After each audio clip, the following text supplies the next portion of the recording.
ভারতবর্ষ কে শাসন করবে?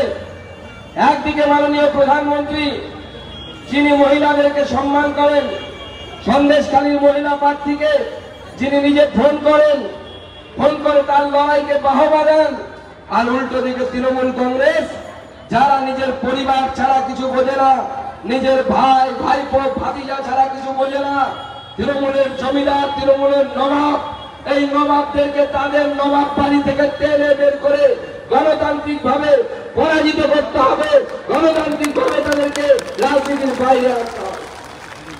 আজকে এখানে তৃণমূল কংগ্রেসের যিনি প্রার্থী হয়েছেন, আজকে সত্যেন্দ্রা বলছিলেন তারা নিজেদেরকে জমিদার মনে করেন, তিনি মন্ত্রী, তার ভাই চেয়ারম্যান, আর এক ভাই সরকারি পিপি মানে সরকারি উকিল, মাসে মাসে মহিলা পায়, এবং একটুতে সন্তুষ্ট হয় না, নিজের মন্ত্রী সন্তুষ্ট নয়, নিজের ভাই চেয়ারম্যান কোটি কোটি টাকা কামাচ্ছে সন্তুষ্ট নয়, আর এক ভাইকে সরকারি উকিল বানানোর জন্য নিজেরই পার্টির লোককে সিলেটাহানির মিথ্যে কেসে ফাঁসিয়ে দিয়ে তাকে পিপির পদ থেকে সরিয়ে দিয়ে নিজের ভাইকে পিপির পদে বসালেন।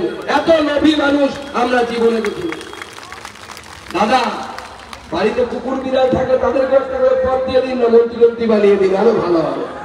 যত কুকুর বিড়াল আছে বাড়িতে বসেন, আপনারা হচ্ছে জমিদার আর আমরা হচ্ছে প্রজা, আমরা হচ্ছে আপনাদের হয়ে শুধু লড়াই করবে গঙ্গারামপুরের মানুষ, আর আপনি শুধু মেজদা হয়ে সিংহাসনে বসে থাকবেন। সে গুড়ে বালি। আপনারা যদি ভেবে থাকেন উনি প্ল্যান করেছেন সাংসদ হবেন, সাংসদ হয়ে দিল্লি যাবেন, আর এক ভাইকে এমএলএ তে দাঁড় করিয়ে হরিরামপুরের ভোটে লড়াবেন, আমি বলে যাচ্ছি সে গুড়ে বালি। এই সিট নরেন্দ্র মোদীর সিট ছিল, নরেন্দ্র মোদীর হাতে আবার পদ্মফুল আমরা তুলে দেবো, নরেন্দ্র মোদীর হাতে পদ্মফুল। ওনারা বুঝতে পেরেছেন তাই পুলিশ প্রশাসনকে ব্যবহার করছেন, ব্যবহার করে ধমকি চমকি দেওয়ার চেষ্টা করছেন। শুনতে পাচ্ছি গঙ্গারামপুর থানাতে নাকি প্রতিদিন নিয়ম করে সন্ধ্যে 7টা থেকে রাত্রি 9টা 10টা পর্যন্ত তৃণমূলের বিক্ষুব্ধ নেতাদেরকে নাকি থেকে কাউন্সিলিং করানো, আর সেই কাউন্সিলিং এর দায়িত্ব নিয়েছে নাকি গঙ্গারামপুর পুলিশ।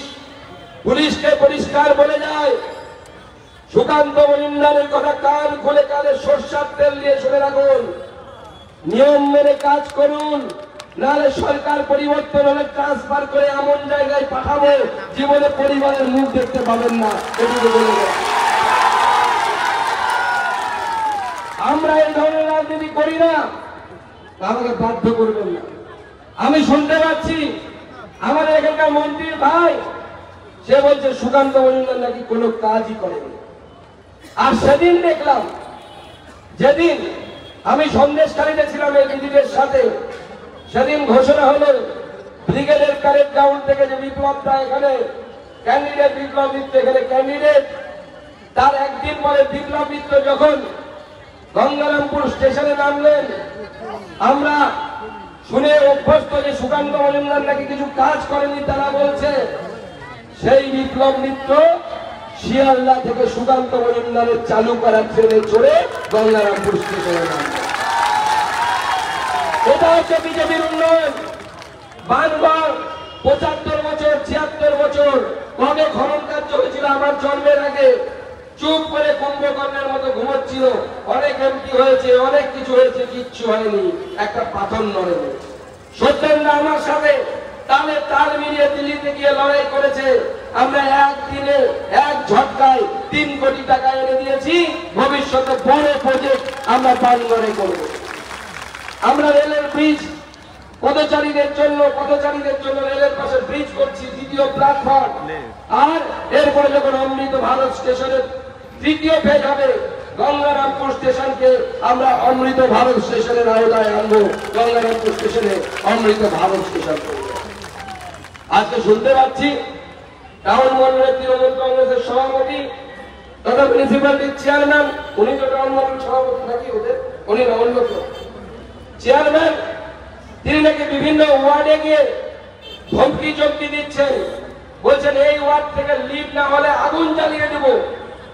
ওগুলো ডায়লগ বাংলা সিনেমার অ্যাক্টিংয়ে দিয়ে মারবে। পরিষ্কার বলে দিচ্ছি, আমাকে কঠোর হতে বাধ্য করবেন না। যদি গঙ্গারামপুরে একজন ভাই বোনের গায়ে হাত পড়ে, বাড়িতে হাত পড়ে, যে কদিন আপনি চেয়ারম্যান থাকবেন তার থেকে বেশি দিন ইডিসিবিআই এর হাতে থাকবেন, এটা গ্যারান্টি দেব,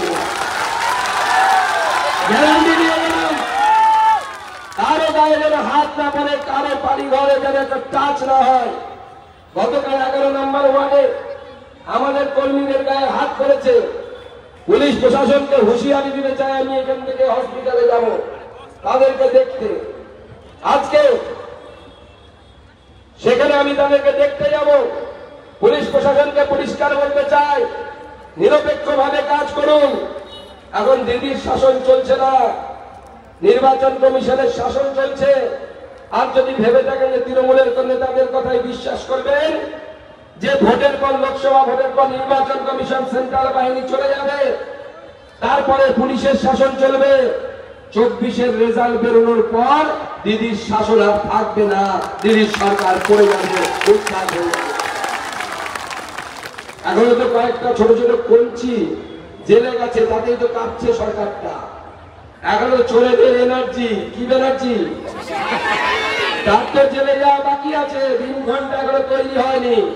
আজই দেখে দিনক্ষণ দেখে সে ভেতরে যাবে, সেদিন নেই সরকার শেষ হয়ে যাবে, সেই কথাটা মাথায় রাখবে। আমাদের ভিডিও ভালো লাগলে লাইক এবং শেয়ার করুন, কমেন্ট সেকশনে গিয়ে জানান আপনাদের মতামত। আরও ভিডিও পেতে আমাদের চ্যানেল সাবস্ক্রাইব করুন এবং প্রতি মুহূর্তে খবরের আপডেট পেতে প্রেস করুন বেল আইকন।